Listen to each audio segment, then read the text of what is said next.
Avec notre thème principal, la persécution, aujourd'hui nous allons donc parcourir le 4e chapitre qui est intitulé « Qui peut nous persécuter ?» Voilà. Souvent, les chrétiens, on ignore qui peut nous persécuter. Ce que nous devons savoir, c'est que tout être humain, bref, tout être, et même humain, que ce soit les humains ou les esprits, parce que tous sont des êtres, donc tout être, qu'il soit humain, qu'il soit démon, s'il n'a pas la crainte de Dieu, il est disposé par le mal, il est accessible au mal et il peut nous persécuter. Parce que souvent, ce qui choque les êtres humains lorsque l'un ou l'autre persécute son prochain, nous avons souvent une surprise désagréable de comprendre ou de voir que la personne que nous ne nous attendions pas puisse nous faire du mal, puisse nous persécuter. Cela, c'est parce que on n'a pas dans notre tête que toute personne est influencée par le mal. Donc, toute personne est influencée à faire du mal, puisque la racine du mal est dans le monde depuis longtemps. Je reviens toujours sur le commencement. Faites taire celui qui parle là, c'est qui c'est? Donc, la racine du mal, qui est le péché adamique, le péché originel, il influence tout être humain sans exception. Donc, la persécution peut donc venir de n'importe qui. Donc, désormais, selon que le Saint-Esprit m'a instruit, cela n'exclut pas que je ne dois pas faire confiance aux gens. Parce que faire confiance à quelqu'un, selon que le Saint-Esprit m'a enseigné, ne veut pas dire que cette personne ne te fera jamais du mal. Faire confiance à une personne ne vient que du fait que tu l'aimes, c'est tout. Mais si tu te dis que faire confiance à quelqu'un, c'est parce qu'il ne te fera jamais du mal, à ce niveau, tu te trompes. Parce que l'être humain est doté du mal. L'être humain est habité par le mal. Depuis le péché originel, depuis le péché d'Adam et Ève, nous avons la racine du mal en nous.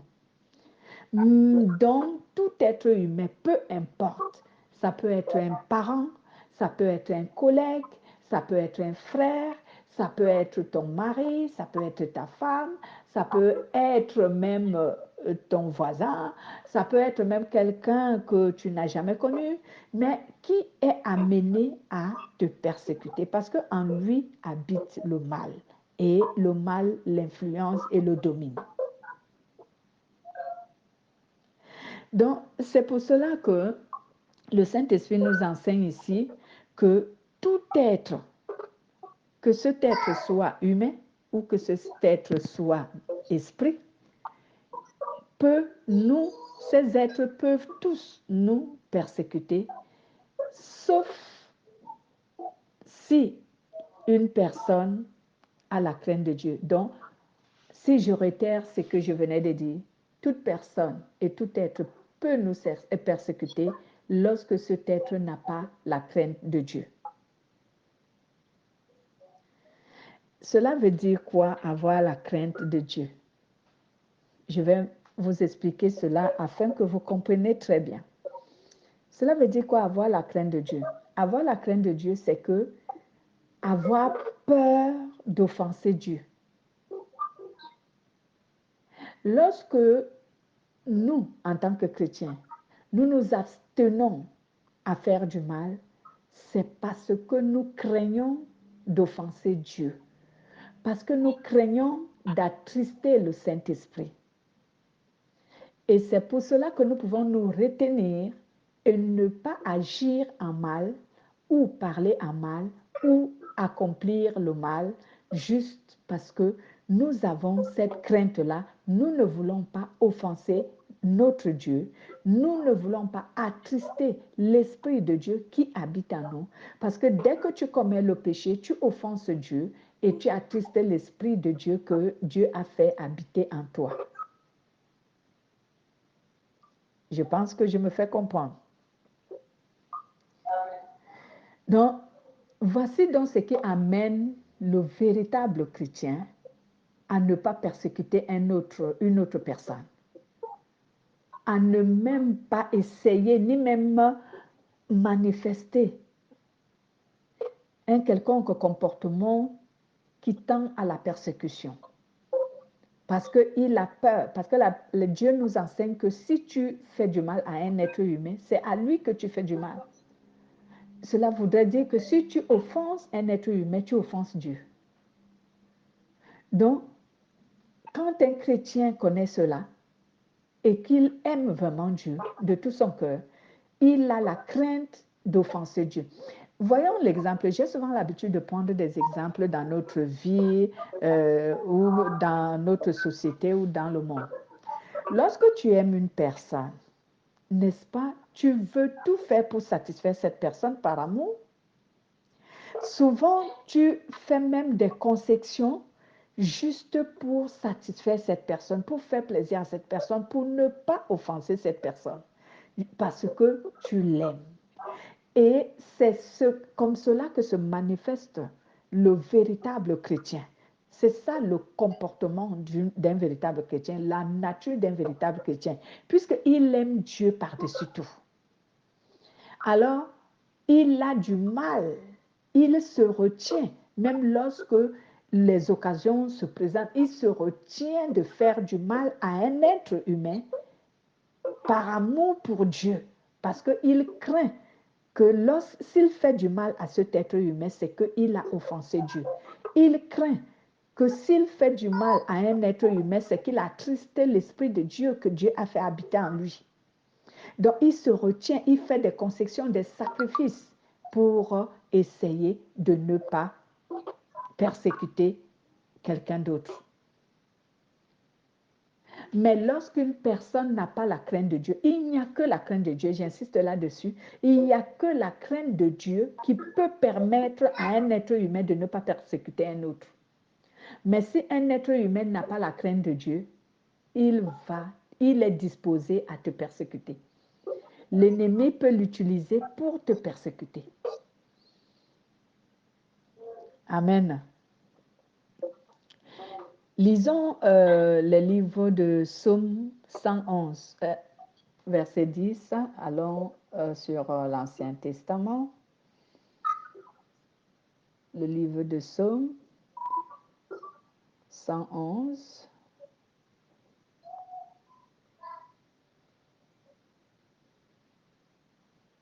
Voilà. Je suis. Que nous dit la parole de Dieu? Lorsque je lis, la colombe nous dit ceci: le commencement de la sagesse, c'est la crainte de l'Éternel. Ils ont du bon sens, tous ceux qui s'en inspirent. Sa louange suscite à jamais. Lorsque nous lisons Parole de vie, la Bible nous dit: le respect du Seigneur est le commencement de la sagesse. Tous ceux qui lui obéissent sont vraiment sages. La louange du Seigneur est pour toujours. Je viens au français courant qui nous dit: reconnaître l'autorité du Seigneur est le commencement de la sagesse. Tous ceux qui s'en inspirent montrent leur bon sens. La louange du Seigneur subsiste pour toujours.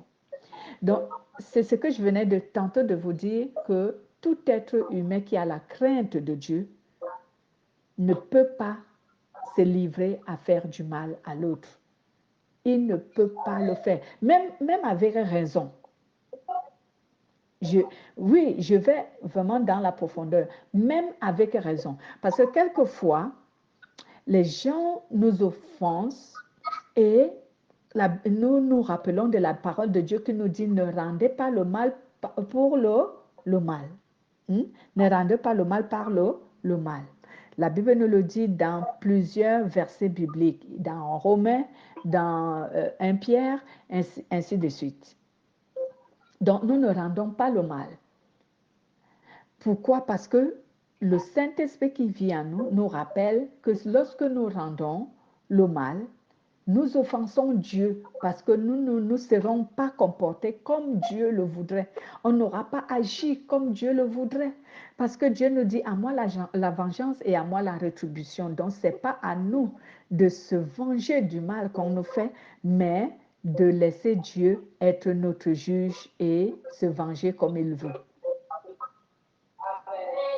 C'est pour cela qu'un véritable chrétien ne peut pas persécuter un être humain, qu'il soit païen ou qu'il soit chrétien. Mais maintenant, je vais vous donner une certaine surprise, certainement que vous ne comprenez pas souvent. Les chrétiens peuvent se persécuter entre eux. Et dans l'unique but, dans l'unique mal, tout simplement parce que ces chrétiens-là n'ont pas de crainte, la crainte de Dieu. Donc, moi, j'ai vu les chrétiens se persécuter entre eux. J'ai vu les pasteurs se persécuter entre eux. J'ai vu le milieu chrétien se bagarrer entre eux. Et certains païens qui ne comprennent pas ce qui se passe au milieu de nous ont souvent dit, mais c'est quoi cette histoire? Ils se disent qu'ils sont chrétiens, mais ils se battent entre eux, ils se persécutent entre eux, ils s'entretuent entre eux. Mais il y a la seule raison, c'est celle que je vous ai dite, c'est parce que quand vous voyez les chrétiens se battre entre eux, moi j'appelle souvent soi-disant chrétiens, que les gens m'excusent souvent pour l'expression que j'ai. Je ne veux pas offenser quelqu'un, mais pour moi, ce sont les soi-disant chrétiens. Donc l'unique raison qui pousse les soi-disant chrétiens à se battre, à se persécuter, c'est tout simplement parce qu'ils n'ont pas la crainte de Dieu. Parce que quand tu as la crainte de Dieu, tu te sacrifies. Cela veut dire, tu donnes ton dos à ceux qui te font du mal, comme Jésus l'avait fait. La Bible déclare dans le livre d'Ésaïe que ceux qui lui lançaient les pierres, ceux qui le crucifiaient, il leur a donné le dos. Ils ont craché sur lui, ils ont tout fait. Il n'a pas riposté, il n'a pas bronché, il n'a rien fait qui soit contraire à la volonté de Dieu son Père. Donc, nous aussi, si nous sommes vraiment enfants de Dieu, lorsqu'on nous persécute, on doit fermer nos bouches, on doit prier pour que nos cœurs ne soient pas affligés à ce que l'on nous fait. On doit essayer de protéger nos cœurs pour que nos cœurs ne soient pas atteints par le mal que l'on nous fait. C'est pour cela que j'ai dit sur le premier chapitre, si je ne me trompe pas, que lorsque tu es persécuté, pour que tu ne succombes pas au péché, parce que la persécution conduit beaucoup d'êtres humains au péché, et le péché qu'on appelle la vengeance.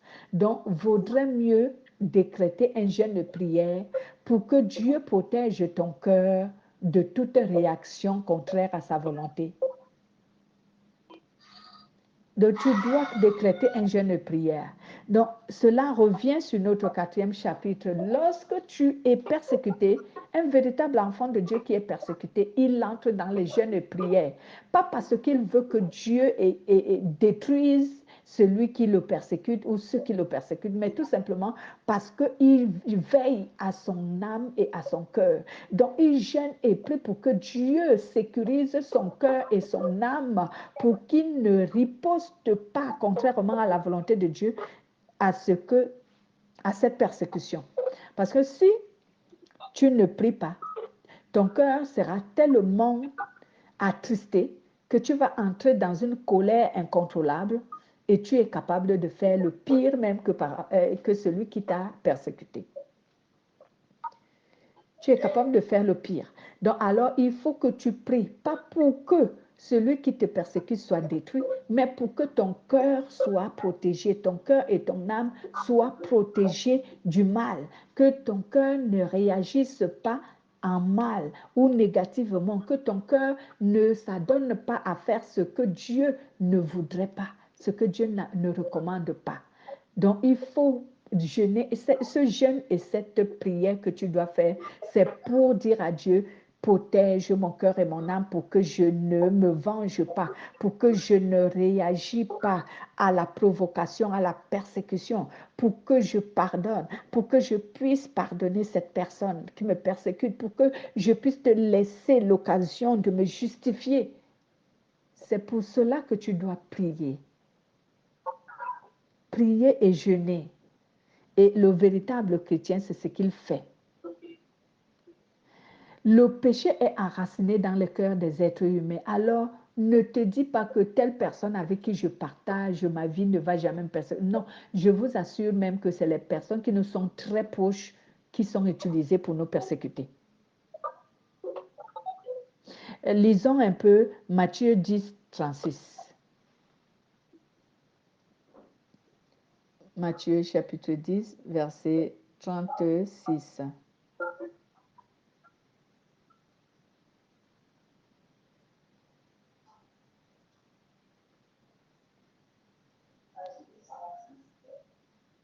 Oui, Matthieu chapitre 10, au verset 36. Allez-y.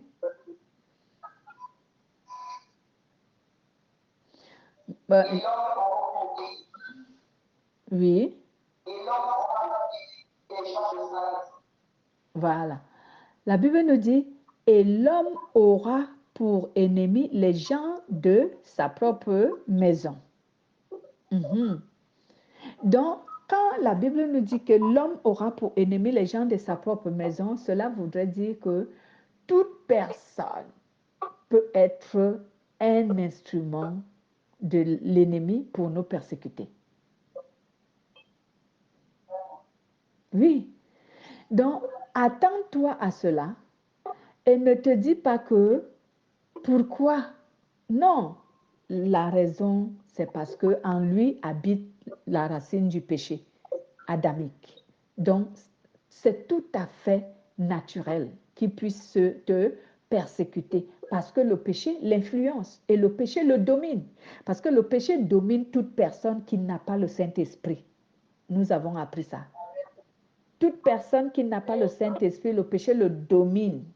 Il ne peut rien face au péché parce qu'il n'a pas d'aide. Le Saint-Esprit est l'aide qui aide les chrétiens à supporter et comment dire, à résister, voilà le mot, à résister au péché. C'est le Saint-Esprit qui aide les chrétiens, les hommes, les humains à résister au péché. Donc, si tu n'as pas le Saint-Esprit, tu ne peux pas résister à un péché. C'est impossible. C'est pourquoi ces personnes-là sont donc des instruments que l'ennemi peut facilement utiliser pour nous persécuter.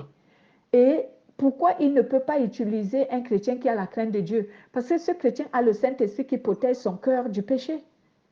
Ce chrétien a la parole de Dieu qui lui rappelle la marche à suivre de la vie d'un chrétien, de celui qui veut se conformer aux règles de Dieu.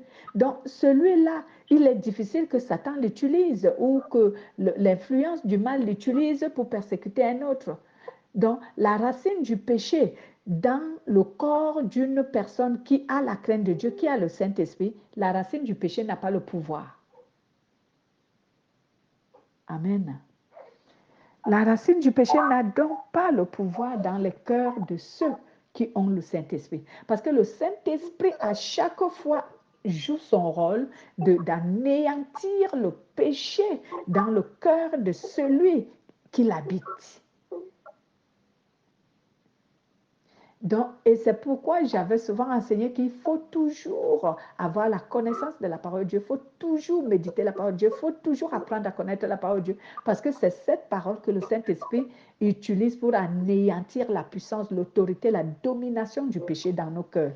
C'est pourquoi un enfant de Dieu qui a le Saint-Esprit, lorsque l'ennemi veut l'utiliser pour persécuter un être humain, la parole de Dieu revient en surface pour lui rappeler que ça, tu ne dois pas le faire. Et le Saint-Esprit insiste dans son cœur pour lui dire que toi, tu n'es pas un instrument du diable pour le servir. Et c'est ce qui aide donc les chrétiens à ce que Les véritables chrétiens qui ont la crainte de Dieu, qui ont l'Esprit de Dieu, c'est ce qui les aide à ne pas être les instruments du diable pour persécuter les humains. Amen. Lisons un peu Romains chapitre 7, versets 19 à 20. Romains.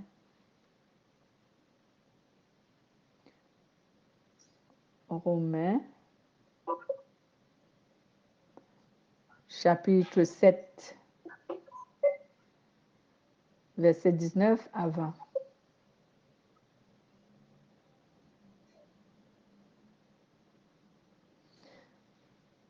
Voilà, je vais lire, il est écrit, « Je ne fais pas le bien que je veux, mais je pratique le mal que je ne veux pas. Si je fais ce que je veux, si je fais ce que je ne veux pas, ce n'est pas moi qui l'accomplis, mais le péché qui habite en moi. » Voilà. Donc ici, l'apôtre Paul exprimait la nature d'un être humain qui n'est pas habité par l'Esprit de Dieu. Parce que lorsque tu fais ce que tu ne voudrais pas, parce que quelquefois l'être humain n'a pas envie de faire le mal, mais tellement la puissance du mal l'incite tellement qu'il se retrouve à faire ce qui est cruel, atroce. Où vous voyez souvent certaines personnes, après avoir accompli un acte, et c'est comme s'il était possédé. Et plus tard, il se réveille, il dit, « Ah mon Dieu », il se met à regretter, quelquefois en secret. Quelquefois, il se confie aux gens. Il se met à regretter que vraiment, je ne comprends pas pourquoi j'ai pu faire ça.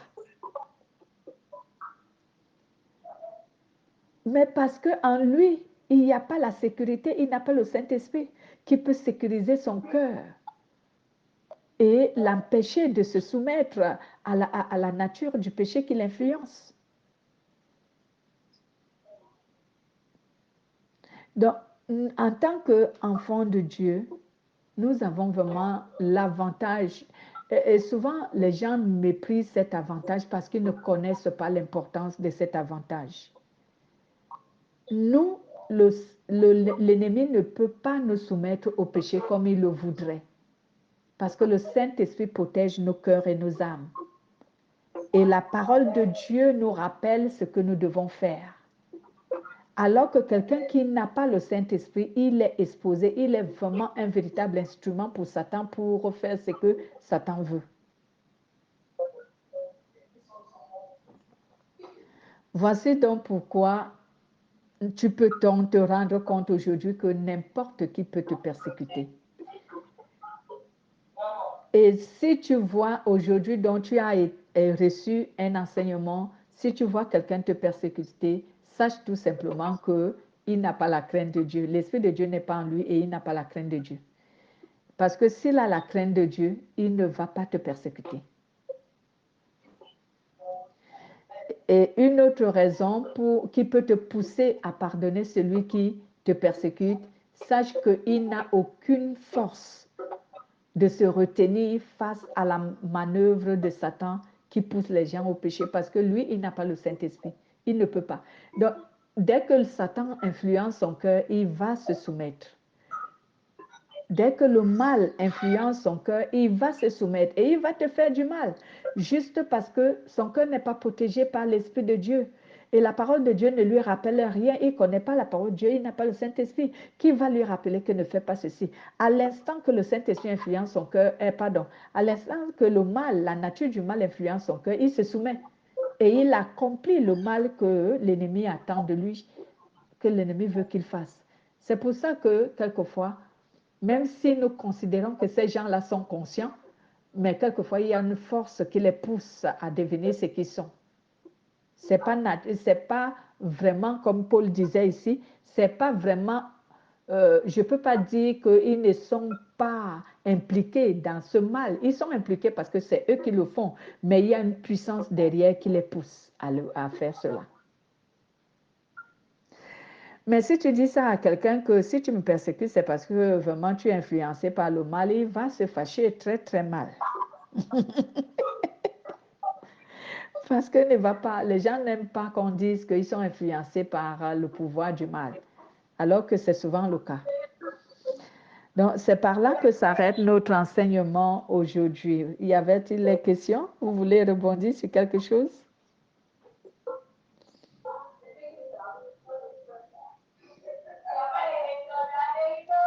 Amen.